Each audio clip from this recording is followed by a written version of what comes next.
Boa aula para vocês, bênçãos. Maravilha. Queria o chapéu, tá certo. Nós estamos concluindo hoje a nossa série de mensagens que tem como tema Enfrentando os Gigantes. Por favor, obrigado. Enfrentando os Gigantes. E até aqui nós já vimos vários assuntos, subtemas importantes nessa área. Nós vimos, por exemplo, que um gigante pode ser uma circunstância que nós enfrentamos, um problema físico, um problema econômico. Vimos também que gigantes podem ser seres espirituais, Efésios capítulo 6. Mas hoje, fechando essa série, eu quero falar de uma outra área que por vezes passa despercebida, mas que também são gigantes, mais perto até do que nós imaginamos muitas vezes.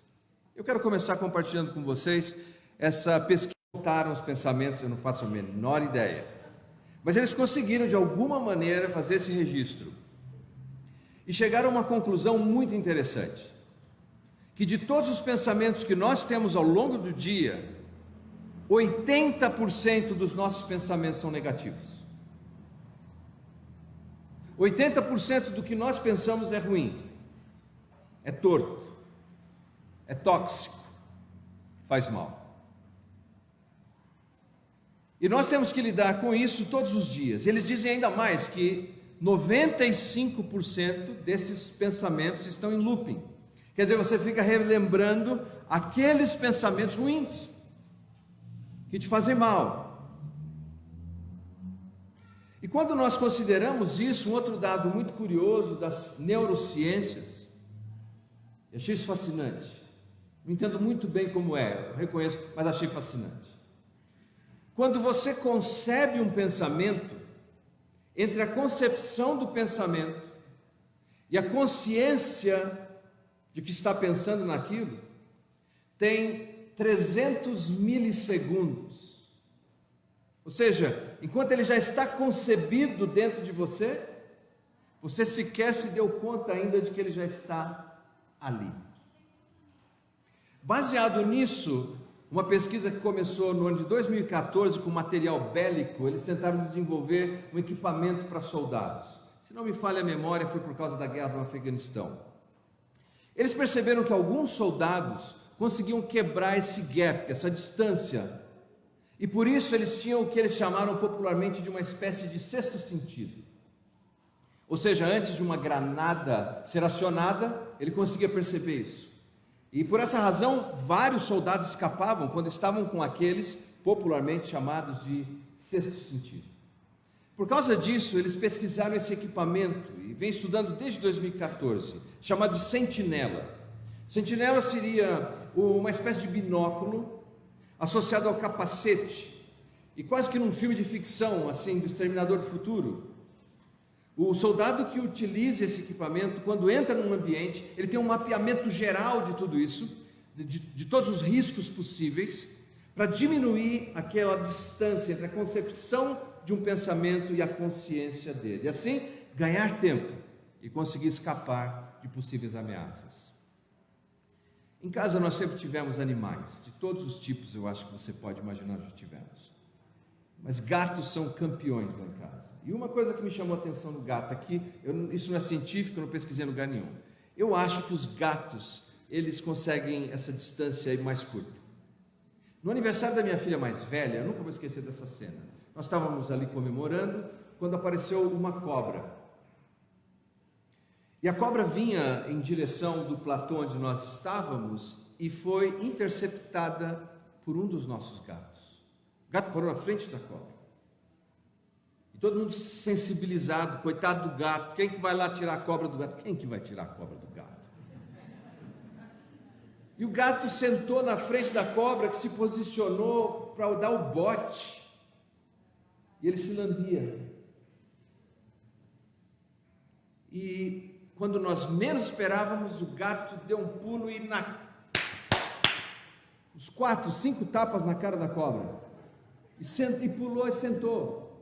E se lambia de novo. E a cobra armou. E quando eu olhei aquilo, eu pensei, puxa, Quando eu crescer, eu quero ser igual a esse gato. Que bicho ligeiro. Enfim, a cobra se foi, o gato sobreviveu, para tranquilizar vocês. Por que eu estou te contando tudo isso?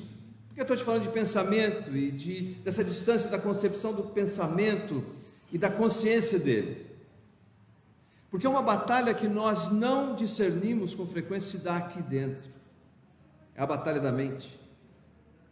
São gigantes que estão aqui dentro, nos atormentando, nos desencorajando, nos desanimando, nos fazendo perder de perspectiva o desejo de servir a Deus, ou o desejo de viver em família, ou o desejo de levantar amanhã e ir para o trabalho.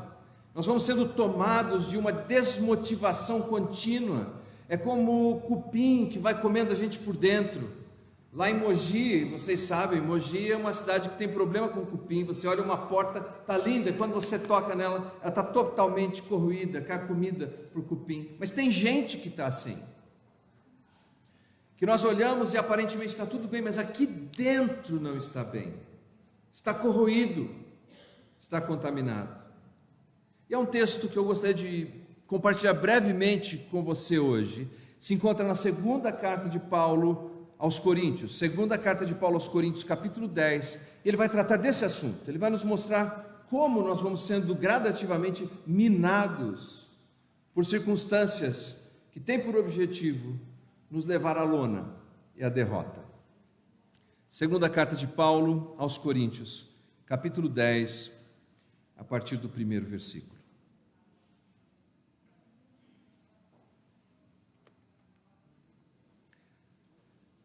E eu mesmo, Paulo, vos rogo, pela mansidão e benignidade de Cristo, eu, que na verdade, quando presente entre vós, sou humilde, mas quando ausente, ousado para convosco. Sim, eu vos rogo que não tenha de ser ousado quando presente, servindo-me daquela firmeza com que penso devo tratar alguns que nos julgam, como se andássemos em disposições de mundano proceder. Porque, embora andando na carne, não militamos segundo a carne, porque as armas da nossa milícia não são carnais, e sim poderosas em Deus, para destruir fortalezas, anulando sofismas, e toda altivez que se levante contra o conhecimento de Deus, e levando cativo todo pensamento à obediência de Cristo, estando prontos para punir toda desobediência, uma vez completa a vossa submissão. Nessa passagem, nós aprendemos sobre essa batalha que enfrentamos, e quando entendemos a natureza dessa batalha, nós vamos melhor apreciar as armas que Deus tem disponibilizado para as nossas vidas. Um pouco de pano de fundo. O apóstolo Paulo foi esse missionário brilhante que chegou na Acácia e implantou uma igreja em Corinto. Hoje seria a Grécia moderna. Até hoje você pode visitar Corinto e você pode ver as ruínas em Corinto. E aqui fica a minha sugestão: em tempos de metaverso, você não precisa gastar nem um centavo para ir até lá. Você pode usar o Google Earth. Se você tiver um óculos de realidade aumentada, você vai até lá de graça. Pode preparar o seu próprio lanche, comer em casa, enquanto visita Corinto, sem correr o risco de ser barrado por implicações de visto. Aproveite a oportunidade. Ou seja, o que aconteceu foi algo histórico, real. Não é mais um ato de especulação de imaginação. Era uma igreja real, num lugar real. O apóstolo Paulo fazia o seguinte: ele começava com um pequeno grupo de pessoas, treinava, ensinava o evangelho, e em pouco tempo ele tinha um grupo, e daquele grupo ele estabelecia oficiais para a igreja. Esses oficiais eram chamados de pessoas maduras. Essas pessoas maduras, numa linguagem oficial de igreja, nós chamamos de presbíteros, porque presbítero significa apenas isso: alguém que é maduro. Lógico, espiritualmente, afinal de contas, temos muitos presbíteros que são fisicamente jovenzinhos, não é? Espiritualmente, eles são maduros, tenha certeza disso. Paulo colocava estes homens à frente da igreja, porque a igreja é sempre comparada como um rebanho de ovelhas, e que precisa de pastores que cuidem desse rebanho. Porque se tem rebanho, se tem ovelhas, se tem aprisco, eventualmente podem surgir lobos. E os presbíteros, pastores, estão ali para garantir a segurança dessas ovelhas. O problema que nós encontramos em Corinto é que os líderes se deixaram seduzir pelos lobos. Eles se deixaram enredar pela falsa teologia daqueles lobos. Eles foram enredados por eles. E o resultado disso é que agora os lobos, que Paulo chama mais tarde de hiper apóstolos na língua grega, Paulo é objeto da desconstrução desses homens. E o que eles fazem? Como eles não podem destruir os argumentos de Paulo, eles querem destruir a pessoa de Paulo. Veja, na história do cristianismo, nós não temos sucessão apostólica. É muito importante entender isso.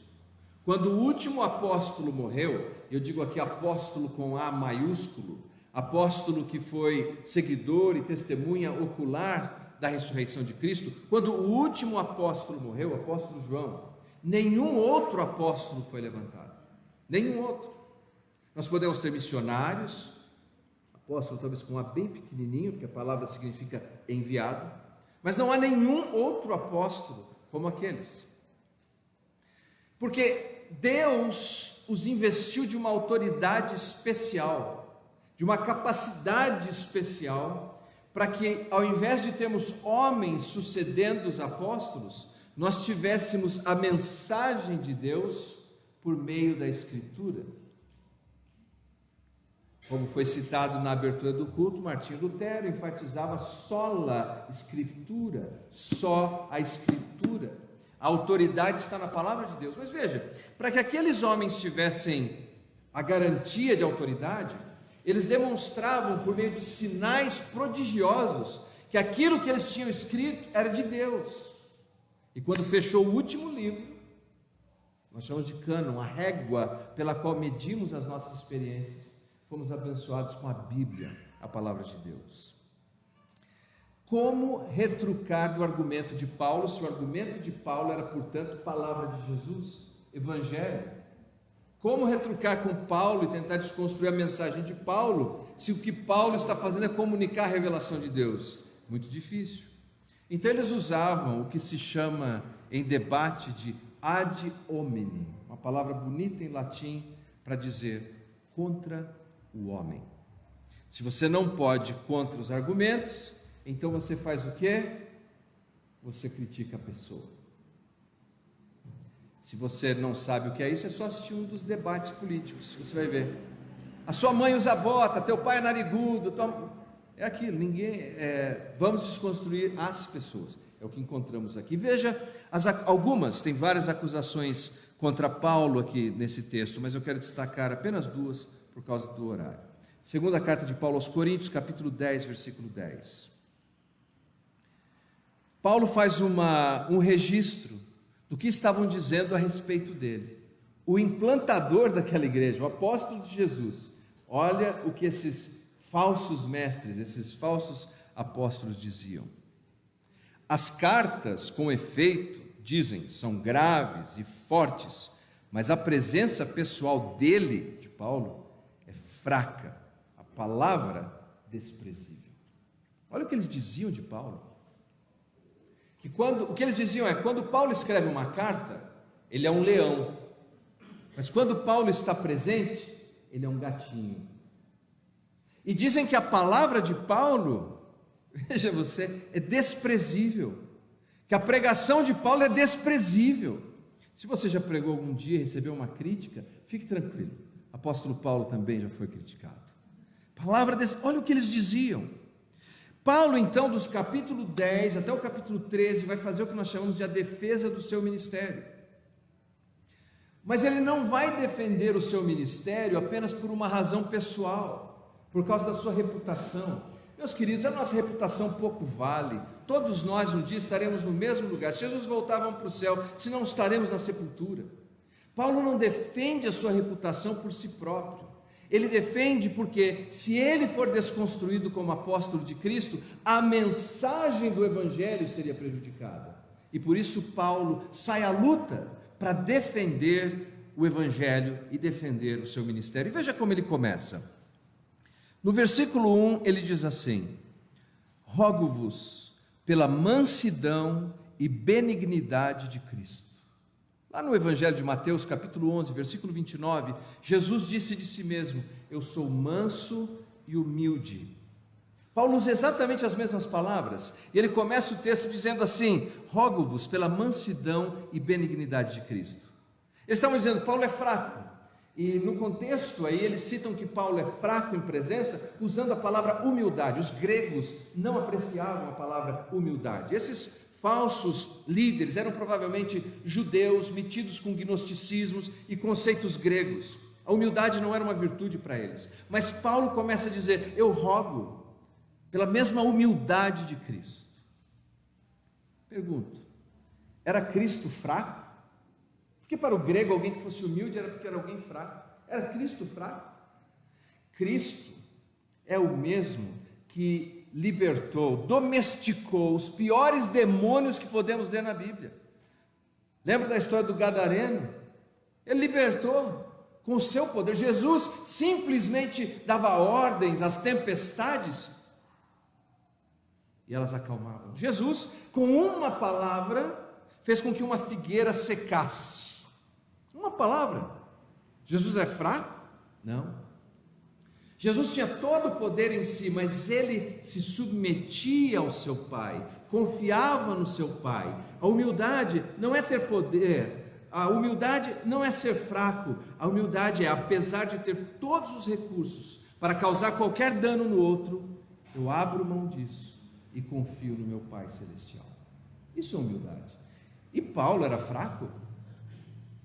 Há um episódio, apenas um que eu vou citar para vocês, está em Atos capítulo 13, versículos 10 e 11. Há um certo Elimas criando dificuldades para Paulo, um ilusionista profissional, orador profissional. Veja como Paulo se refere a ele naquela situação. Disse: ó filho do diabo, cheio de todo engano, de toda malícia, inimigo de toda justiça, não cessarás de perturbar os retos caminhos do Senhor? Eis aí, pois, agora contra ti a mão do Senhor, e ficarás cego, sem ver o sol por algum tempo. E no mesmo instante a escuridão, as trevas caíram sobre ele, e andando à roda buscava quem o guiasse pela mão. É Paulo.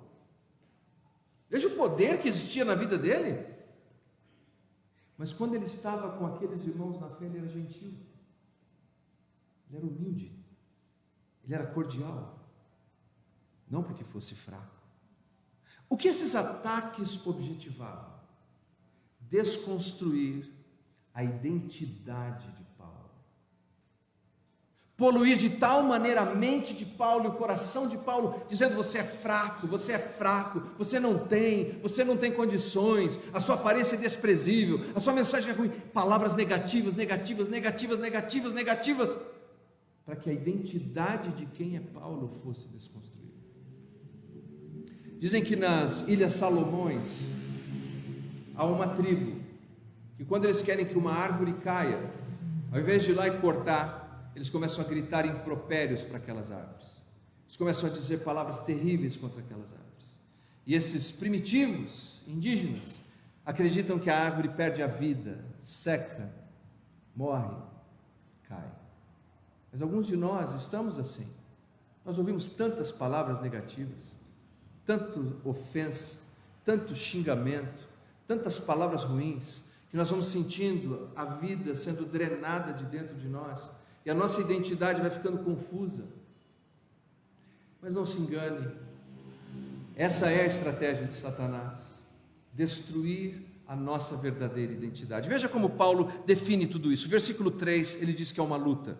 Versículo 4, ele fala de armas. Versículo 4, ele fala de lutar. Versículo 4, ele fala de demolir fortalezas que são construídas, fortalezas construídas dentro de nós. E ele fala de demolir esses argumentos e levar cativo todo o pensamento a Cristo.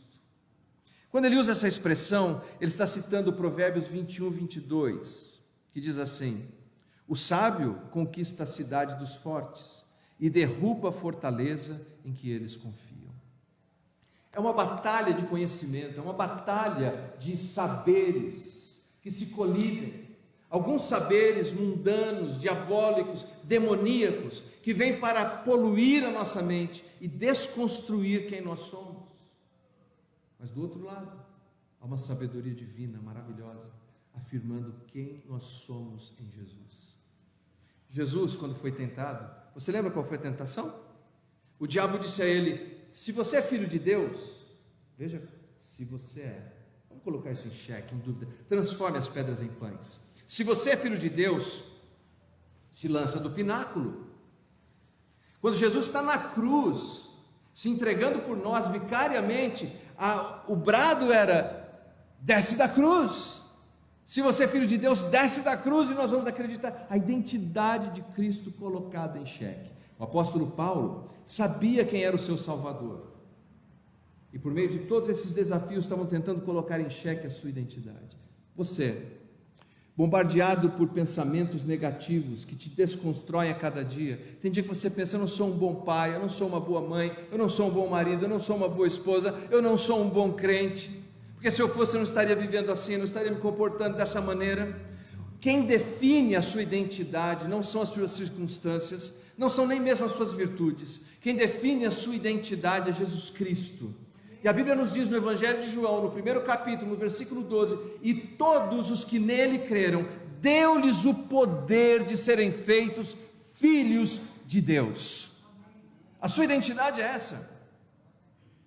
E Satanás e as forças das trevas só tentam colocar em dúvida a identidade de quem realmente é filho de Deus.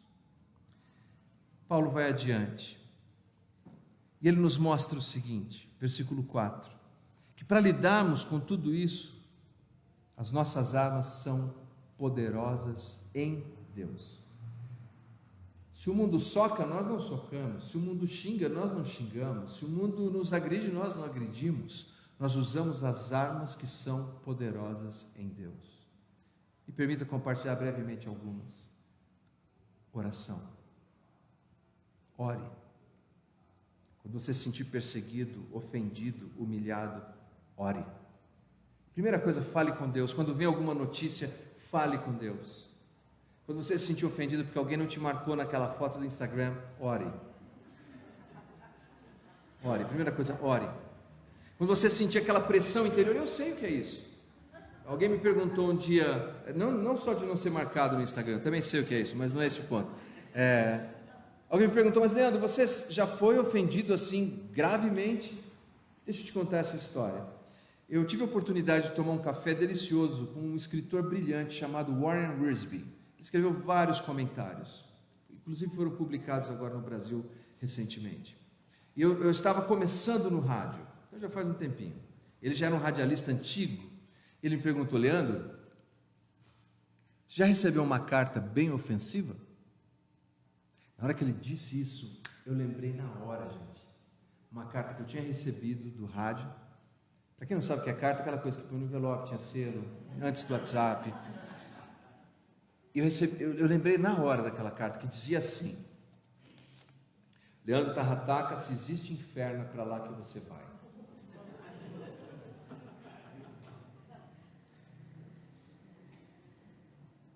É um choque quando você está empenhando o seu tempo, pensando em abençoar, encorajar pessoas, e receber uma carta dessa. Aí eu voltei daquele transe que eu fiquei lembrando daquela carta. Ele disse assim: e o que você faz quando você recebe, Leandro, uma carta dessa? Eu falei: não sei. Ele falou: você coloca no seu arquivo de circulação. Eu falei: eu não tenho um arquivo de circulação. Ele falou: tem, chama-se lata do lixo, joga fora. Ah, que alegria poder jogar fora uma carta dessa, deletar, bloquear, cancelar, tirar, porque quem define a minha identidade é Jesus Cristo. É isso que nós temos que lembrar. As armas são poderosas em Deus, então ore, tenha fé em Deus, use aquele escudo da fé, e lembre-se do fruto do Espírito. Existem momentos que falam, olha, essa aqui eu não vou aguentar, essa situação não dá, não engulo, mas o fruto do Espírito é algo exatamente que não vem de nós, ele nasce em nós, bondade, alegria, paz, domínio próprio, benignidade, justiça, ele nasce em nós, exatamente, Senhor, eu não consigo, exatamente, filho, você não consegue, mas eu vou fazer nascer em você. E finalmente, claro, essa aqui não é uma lista exaustiva dos recursos que Deus nos dá, a palavra da verdade, é a palavra da verdade que deve nos definir. Eu quero encerrar com a história desse homem, que na cidade de Richmond Hill, ele foi encontrado atrás de uma lixeira, próximo a um restaurante do Burger King. Ele estava nu, ele estava completamente queimado do sol, ferido por insetos, e quando despertaram ele, notaram vários hematomas na cabeça dele, e ele não sabia quem ele era, ele não sabia qual era o nome dele, o endereço dele, ele não sabia quem era. E esse homem viveu assim, com amnésia, por 10 anos, 10 anos, sem saber quem era. Até que ele se juntou a uma comunidade, essa comunidade foi cuidando dele, foi ajudando ele pensar a vida, repensar os seus caminhos, deram um nome para ele, ele não tinha mais nome, deram um nome para ele, Benjamin Kyle. Aos poucos, ele foi recobrando a consciência de quem ele era na verdade. Essa vida é dura, você enfrenta gigantes, você enfrenta pressões, você enfrenta problemas, você enfrenta todo tipo de gigante, e eles vão batendo em você, batendo em você, batendo em você, e daqui a pouco, quando você se dá conta, sua mente está tão confusa, que você esquece a sua identidade, você esquece quem você é. Mas uma das razões porque nós nos reunimos domingo após domingo, semana após semana, estudando a palavra de Deus e orando juntos, é que pela graça de Deus, possamos lembrar quem nós somos. Nós somos filhos do Deus Altíssimo, nós sabemos de onde viemos e nós sabemos para onde vamos, e ninguém, nada vai nos parar. Os gigantes, sejam eles externos, sejam eles circunstanciais, sejam eles aqui, carregados dentro de nós em fortalezas, eles cairão por terra, porque a graça de Deus está conosco. Não se deixe definir pelos xingamentos, pelas ofensas, não se deixe definir por esses pensamentos, deixe-se definir pelo que diz o Evangelho de Jesus o Salvador. Vamos nos colocar em pé.